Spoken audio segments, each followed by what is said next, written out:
Hello friends, अगर मैं आपसे बोलूं कि जीएसटी और इनकम टैक्स इंडिया से खत्म होने वाला है तो आपका क्या रिएक्शन रहेगा। कुछ लोग बोलेंगे सर आप ये क्या बातें कर रहे हो, जीएसटी तो अभी इम्प्लीमेंट हुआ है इंडिया में 1 जुलाई 2017 को।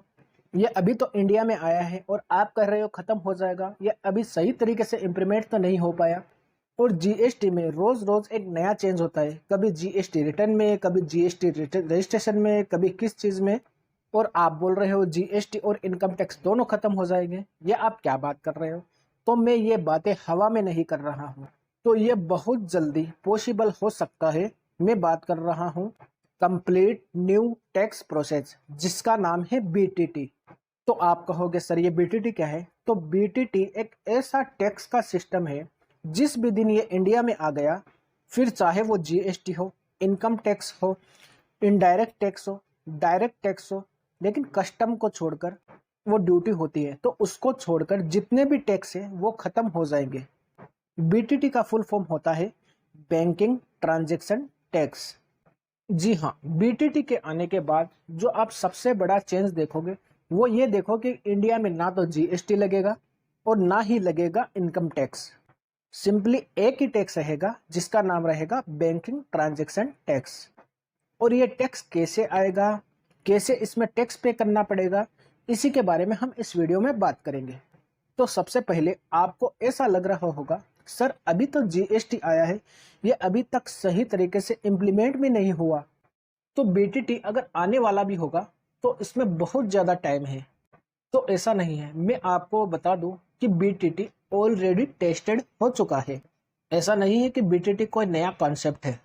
तो इसको 1 जुलाई 2005 से 31 मार्च 2009 के बीच बहुत ही लिमिटेड मैनर में, बहुत ही लिमिटेड ट्रांजैक्शन के ऊपर इसको टेस्ट किया जा चुका है। आई नो पहली बार आपको मालूम चल रहा होगा, आपसे कई लोगों को मालूम ही नहीं है। तो बीटीटी इंडिया में लिमिटेड मैनुअल टेस्ट हो चुका है 2005 से 31 मार्च 2009 के बीच।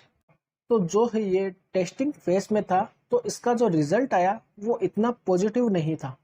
ऐसा नहीं लगा कि इसको इम्प्लीमेंट किया जा सकता है, तो उसको वहां पर ही रोक दिया गया। फिर चाहे वो 2009 का टाइम हो या बीच का टाइम हो या अभी का टाइम हो, ऐसा नहीं है कि गवर्नमेंट के दिमाग में बीटीटी ना हो। ऐसा नहीं है कि बीटीटी के कॉन्सेप्ट को पूरी तरीके से हटा दिया गया है। ऐसा मैं क्यों बोल रहा हूँ, आगे इन चीजों को हम डिस्कस करते हैं। तो किन चीजों से हमें हिंट मिल रहा है कि बीटीटी की तैयारियां चल रही है। पहला हिंट हमको मिला नवंबर 2016 में, जब हमको मिला डिमोनेटाइजेशन। हमने देखा कि 1000 और 500 के नोटों को डिमोनेटाइज कर दिया गया था, क्योंकि शिफ्ट करना चाह रहे हैं अपनी इकोनॉमी को कैशलेस की तरफ। फिर हम बात करें जीएसटी की, जिसमें ई वे बिल है और ई इनवॉइस है, जिसमें 100 सीआर से कम करते करते 5 सीआर तक ले आए हैं। फिर अगर हम गवर्नमेंट की माने तो आगे ये लिमिट और कम होकर अप्रैल या जनवरी में 1.5 करोड़ रुपए तक की हो जाएगी। फिर एक टाइम ऐसा आएगा ये सभी के लिए ई इनवॉइसिंग मैंडेटरी हो जाएगी। ऐसा भी होगा। तो ये 2 हिंट हो गए। फिर इसके बाद जो कैश ट्रांजैक्शन की जो लिमिट थी 20,000 रुपए, उसको कम करके 10,000 रुपए तक कर दिया। लोन लेने और देने की जो लिमिट थी उसको कम कर दिया गया। ठीक है, फिर इसके बाद नया टीडीएस आ गया। जनरली क्या होता है, टीडीएस कब काटा जाता है, जब आपकी इनकम हो रही हो, लेकिन आपने अगर बैंक से कैश विड्रॉल कर लिया तब भी आपका टीडीएस कट जाएगा। अब आप देखो ना, आपने कैश निकाला है अपने ही अकाउंट से, कोई इनकम तो हुई नहीं, फिर भी आपका टीडीएस कट रहा है।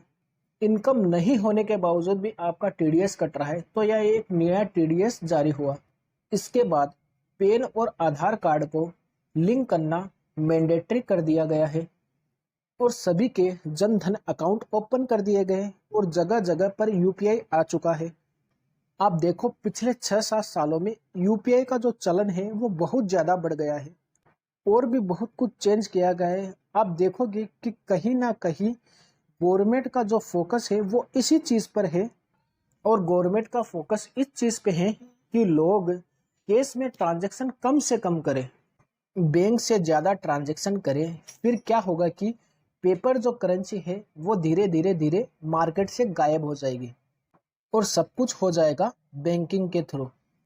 और बैंक से ही आपको पैसा लेना है और बैंक से ही आपको पैसा देना है, तभी ही बीडीटी सक्सेसफुल होगी। अब बात करते हैं सर ये बीडीटी है क्या। तो इसके नाम से ही पता चलता है बैंकिंग ट्रांजैक्शन टैक्स। हर वो ट्रांजैक्शन जो बैंक के थ्रू होगा उस पर देना होगा आपको टैक्स। हाँ बिल्कुल सही सुना आपने। अगर आपने 10 रुपए बैंक में डिपॉजिट करे तो उस 10 रुपए में से कुछ ना कुछ टैक्स उसी समय कुछ परसेंट डिडक्ट हो जाएगा। इसमें 1% या 2% ट्रांजैक्शन ऑटोमेटिक डिडक्ट हो जाएगा, वो बैंक ही डिडक्ट करेगा। आपने मान लो 10 रुपए डिपॉजिट करवाए तो आपके अकाउंट में 8 ही रुपए आएंगे, 2 रुपए बैंक डिडक्ट कर लेगा, अपने आप ही कट जाएगा। इससे क्या होगा कि भाई टैक्स की चोरी जो है वो पूरी तरीके से बंद हो जाएगी। तो आप कहोगे सर हम तो उधार पैसा लेते हैं वो भी जमा करेंगे तो उस पर भी टैक्स कटेगा। तो जी हाँ, उस पर भी टैक्स कट जाएगा। यही तो गवर्नमेंट चाहती है, आप केस में ना तो डिपॉजिट करें और ना ही विड्रॉल करें। ये होता है बीटीटी। फिर ये काम कैसे करेगा बीटीटी। तो ये सिंगल पॉइंट टैक्स डिडक्ट होता है। तो कौन डिडक्ट करेगा? डिडक्ट जो करेगा वो बैंक करेगा। जैसे ही आपके अकाउंट में कोई अमाउंट क्रेडिट होगा तो वहीं का वहीं उस पर टैक्स कट जाएगा। टैक्स कटने के बाद जो गवर्नमेंट का शेयर रहता है, जैसे लोकल गवर्नमेंट का रहता है, सेंट्रल गवर्नमेंट का रहता है, स्टेट गवर्नमेंट का रहता है, वो अपने आप ही उनके पास पहुंच जाएगा। तो आप कह सकते हो कि इस टैक्स में जो मेन हीरो वो होगा वो अपना बैंक, क्योंकि बैंक ही डिडक्ट करेगा आपका टैक्स। और इस परफॉर्मेंस से क्या होगा कि ब्लैक मनी रुकेगा।